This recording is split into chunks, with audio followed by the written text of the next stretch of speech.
I tried 7 of the most popular apps for learning Japanese to see which is the best and which is right for you. To make sure this comparison was legit, I decided to rank each app in 6 different categories: kanji, grammar, vocabulary, reading, speaking, and listening. Depending on how well an app does at each, they'll be assigned a score of 1 being the worst to 5 being the best, meaning in total, an app can receive up to 30 points. Without further ado, let's get into the rankings. Starting at the bottom, Memrise found itself in dead last, scoring only 15 out of 30 possible points, which can be attributed to no set way to learn kanji, zero explanation of grammar, and a lack of features for speaking. Not off to a great start. They do have some pretty silly videos that are meant to help your listening, and a chatbot for reading and conversation, so it scored okay in these areas, but these features aren't particularly unique. At its core, Memrise is meant for learning vocabulary, and they take a gamified approach that might be easier for some people than something like Quizlet or Anki. That said, recently they removed a lot of their content for a reason that I just can't figure out. So I'm dubbing Memrise best for vocabulary, but considering other apps teach vocab well enough, it's pretty hard to recommend Memrise. Okay, moving on to our second lowest scoring app, Teuida, with only 17 out of 30 points. Teuida is a primary example of why my scoring system isn't perfect. Despite the low score, I was actually really impressed with this app. It focuses on having conversations with pre-recorded videos, which sounds a little weird, but is actually done very well, and is perfect if you're like me and have no friends to speak to in the language you're learning. Because of this, Teuida is the best for not only speaking, but also listening, scoring a perfect 5 out of 5 in both categories. So what's with the low score? Well, Teuida doesn't have too many features for reviewing vocabulary or learning kanji, and I noticed they use some pretty casual grammar early on, which might be confusing to some users. That said, I think specializing in one area can make an app far more useful than being okay in everything. So Teuida gets the well-deserved title of Best for Conversation, and if you want something unique, I think it's worth checking out. Next on the list, we've got the app Bunpo, scoring 18 out of 30 possible points. In Japanese, Bunpo means grammar, which makes sense because this app is really good for just that. It not only explains grammar, which is not a given for Japanese language apps, but it actually explains it really well, and it was some of the best explanations I've seen in language apps altogether. The rest of the app is fairly well-rounded, with a not overly exciting but functional course, and it's also based on the JLPT exams, so it could be good for studying for those. Bunpo does have one major drawback, and that's that there's essentially no features for speaking whatsoever.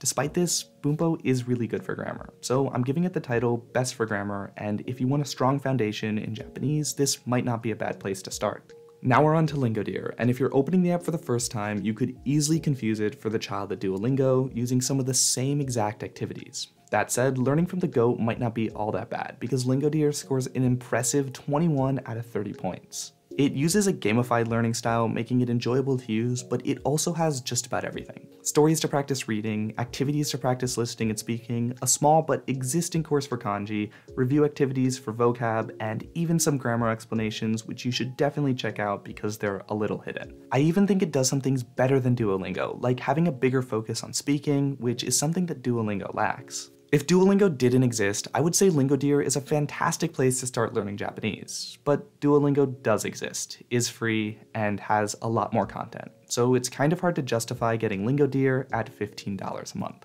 For this reason, I'm giving LingoDeer the title of kinda better Duolingo.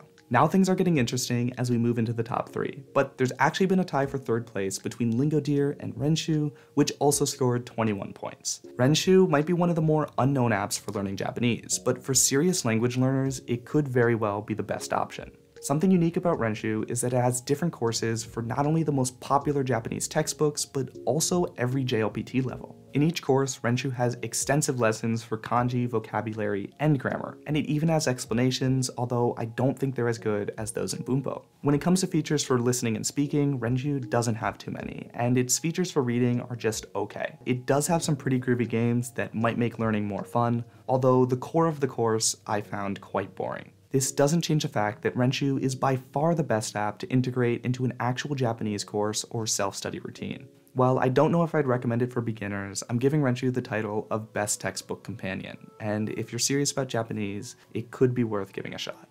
With only 2 apps remaining, it's time to find which stands above all and claims victory. And the crowd favorite, Duolingo, comes second with 21.5 out of 30 points. Duolingo has always been one of the most fun apps to learn Japanese, but in the past, they lacked some key features like a place to learn kanji. In recent years though, they've added some of those features. Like now, not only do they have a mode to learn kanji, but you can learn hundreds of kanji with it. They've also added stories to practice reading, and not to mention, Duolingo just has a lot more content than some of these other language learning apps. And we can't forget almost all the features I mentioned when I was talking about LingoDeer, Duolingo also has. So while the green chicken might not have come first, they did well and received the title of most feature-rich app.